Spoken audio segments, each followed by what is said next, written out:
there, nice to meet you. Want to hear about some terrible dates I've been on? Starting off strong with this first date that I didn't even know was a first date. I say this because neither of us officially asked the other out. It was just a last minute hangout that started past 11 p.m. And you want to know what's open past 11 p.m.? Legs. But not this time. This blonde fuck was driving around in his BRZ for 3 hours straight, talking about how his grandparents were well off, paid for his and his siblings' cars, colleges, was going to school for communications, blah blah blah. Never even once stopped at a 7-Eleven for a cheap slushie. Then, after 3 hours of this one-sided interview, we returned and dropped me off at my house. We got out of the car and said our goodbyes, but at the last second, he gripped my hands and asked me if I hugged friends goodbye. And I'm thinking, how the hell do we go from strangers to friends in under the time it takes to finish a load of laundry? But whatever. I gave him a hug, but he still had his hands gripping mine. He looked into my eyes like he was a part of some shoujo manga with sparkly eyes and asked me if I kissed my friends goodbye too. I told him no, I don't. And we haven't talked since, cause what the hell? What do I do with that? Plus I'm not even attracted to blonde people anyway, so it would have been a waste of my time if I was asked out. Except maybe for Lloyd Forger and any of these other blonde hotties. So this was with the guy that I previously dated during summer break in between freshman and sophomore year. But we broke up near the beginning of the school year cause he was boring. Well, he said he was interested in seeing me again, so he agreed for me to come over and play Smash Bros. Again, play Smash Bros, not to smash, bro. But when I got there, he only had one controller. I asked what was I supposed to do, or if we were gonna take turns, or something. He said I could watch him play while he eats ramen. He didn't even offer me a bowl. Immediate flashbacks to when he would play his electric guitar and just had me sit on the bed, listening to this nonsense. And he wasn't even good. Gladly, I had some sense of self-respect and lied to him, saying I needed to grab something from my car. He didn't even look back when I said that, just brushed me off. I immediately headed back home after that whole escapade.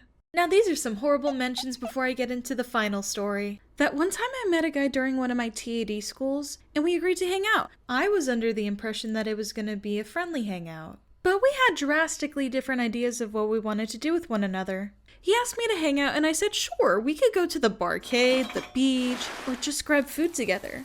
But he responded that he was looking for more of a Netflix and chill and cuddle type of hangout.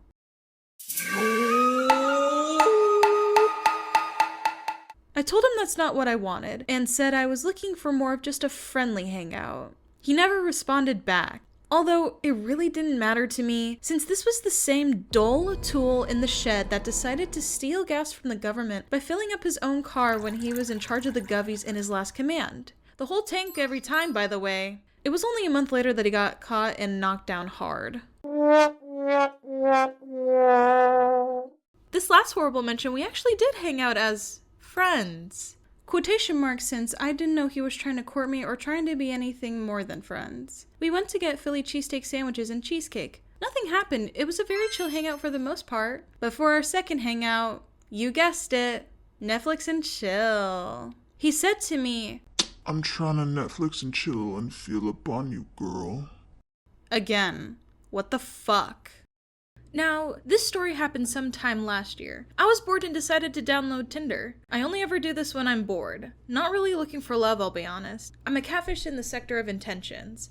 Hookups are never a part of my agenda, cause who the hell willingly fucks a stranger anyway? I matched with this one Filipino Marine guy. He was sweet and we talked for like a day or two. I don't really remember that part, but I do remember the bullshit that happened when we finally decided to see one another. I didn't have a car at the time, so he came to pick me up. We got boba, in true Asian fashion, of course. It was getting late and he said he always went up north to go see his family for the weekend, since it was only a 2.5-hour drive. He said if I wanted to come along, I could. Him and his buddy were gonna go to some nearby college party. Oh yeah, I roll up to the party with the handle of Bacardi, and I pass it off to all of my friends.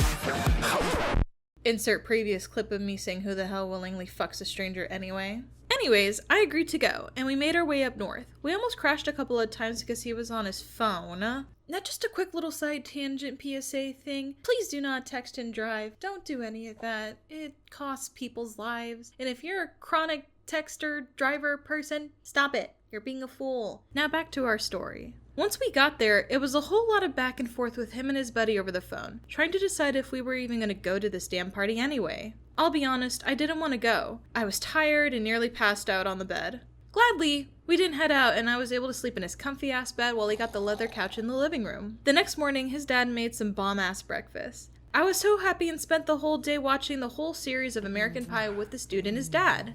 I didn't have to kiss or have sex with him to mooch off the food or have control over the movies we watched. Shit was sick as fuck. But all good things come to an end, right? Well, dear viewer, I forgot to mention that throughout this whole weekend getaway, Marine Guy was texting his ex-girlfriend because she was begging for him back. Not exactly the thing you do when you have a girl over, in my opinion, but whatever. What do I know? It's not like it's dating 101 to not bring up your ex, much less text your ex while a girl is over.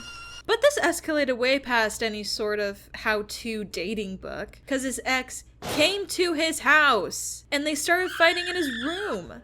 All while his dad and I are watching the Stiffmeister get a face full of piss from the balcony on TV. Then his dad left to go lecture his son about how wild this whole fiasco is. I was stuck watching American Pie by myself. His parents later took her home after her freakout ended. I was ready to head home by that point too. We did the whole 2.5-hour drive back with awkward silence, periodically interrupted by Trey Songz or some other Chris Brown lookalike with too many controversies to count. If there's anything you could take away from this video, it's to respect yourself in your damn time. If someone doesn't make you or y'all's first date feel special, literally leave. Don't waste any more time trying to be respectful or giving them the benefit of the doubt when they aren't showing you that same grace. And an even bigger takeaway from this is please learn to say no if you don't want to do something. It's your body, your time, your life. You decide who you let in and who you let out. I know sometimes it's hard to say no, especially when you really like somebody, but always keep in the back of your mind that dates will always happen. There's always a chance to have another date. And if for some reason y'all don't go out on another date, then it probably just wasn't meant to be. And that's okay. Anyways, I hope you guys liked this first video. I hope I earned you a subscribe, a like, a share, anything like that. I hope y'all have a wonderful day, and I'll see you in the next one. Also, check out some of these cool drawings that some of my friends have made. Their socials will be in the description.